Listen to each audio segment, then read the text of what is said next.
नमस्कार, मैं हूं रंजन और एक बार फिर से आप सभी का स्वागत करता हूं अपने चैनल न्यूज़ सक्सेस मंत्रा में। दोस्तों, आज के इस वीडियो में हम लोग देखेंगे सप्रसंग व्याख्या करें, यानी कि जो व्याख्या करने वाला सवाल है जो कि हिंदी में 4 मार्क्स के अक्सर पूछे जाते हैं, उन सभी सवालों को हम लोग देखेंगे। ठीक है, तो आज का जो महत्वपूर्ण सेशन है, इसके अंदर हम लोग पुत्र वियोग जो लेसन है आपने पढ़ा होगा, सुभद्रा कुमारी चौहान के द्वारा रचित है। तो उन्हीं पुत्र वियोग लेसन के जो है महत्वपूर्ण सवालों को लेकर आए हैं जो कि व्याख्या करने में अक्सर पूछे जाते हैं। तो चलिए बिना देरी किए सेशन को शुरू करते हैं और जानेंगे हम लोग आज के महत्वपूर्ण सवालों को। तो सवाल जो पहला है, सप्रसंग व्याख्या करें, जैसे कि आप यहाँ पे देख सकते हैं।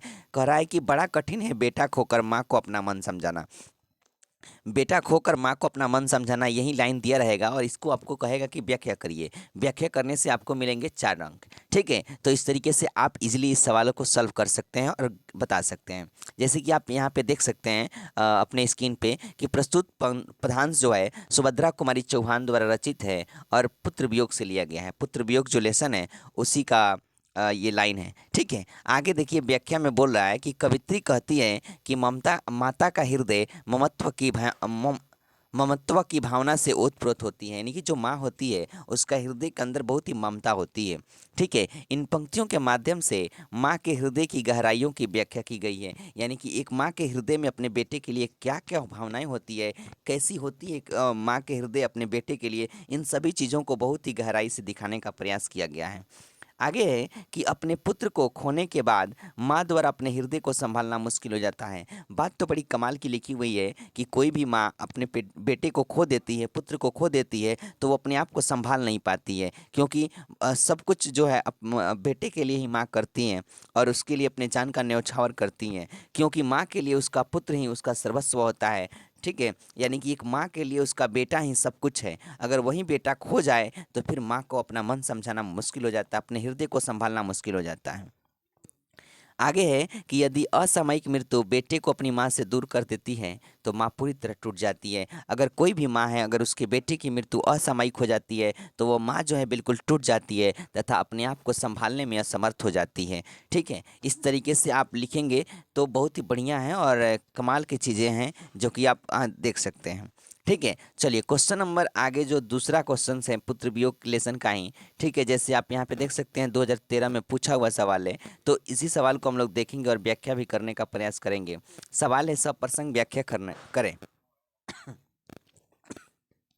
लिखा हुआ है, क्षमा करेंगे, मेरा खोया हुआ खिलौना अब तक मेरे पास ना आया। ठीक है, ये लाइन है और इसी को क्या करना है, व्याख्या करना है। तो सेम वही कहानी है, वही बातें हैं, वही चीज़ लिखना है आपको कि प्रस्तुत पंक्तियाँ सुभद्रा कुमारी चौहान द्वारा रचित पुत्र वियोग से ली गई है।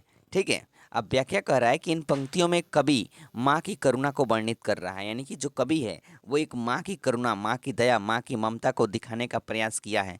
ठीक है, माँ का इकलौता पुत्र जो उसके लिए उसके खिलौने के समान था वह उससे छिन गया है। बात बहुत बढ़िया कह रहा है कि एक माँ जो होती है उसका इकलौता पुत्र जो एक माँ के लिए खिलौने के जैसा होता है उससे ही छीन लिया गया है, छिना गया है। उसके जाने से माँ के जीवन में अब तड़पना ही रह गया है। अब बेटा जब चला गया है, उसका जीवन छिना गया है, बेटे की मृत्यु हो गई है, तो माँ के जीवन में अब कुछ नहीं है, अब केवल तड़पन बचा हुआ है। केवल माँ हर पल, हर समय, हर हर क्षण जो है इस बेटे के लिए तड़प रही है और अब अपनी संवेदनाओं को व्यक्त कर रही है। उसकी आंतरिक व्यथा उसके हृदय की पीड़ा को दर्शा रही है। अंदर से इतनी टूटी हुई है माँ कि उसके हृदय की पीड़ा इस लेसन के अंदर दर्शा रहा है, दिखा रहा है। वे बेचैन है और अपने पुत्र को पाने की कामना कर रही है। वे एकदम बेचैन है और अपने पुत्र को पाने की कामना कर रही है।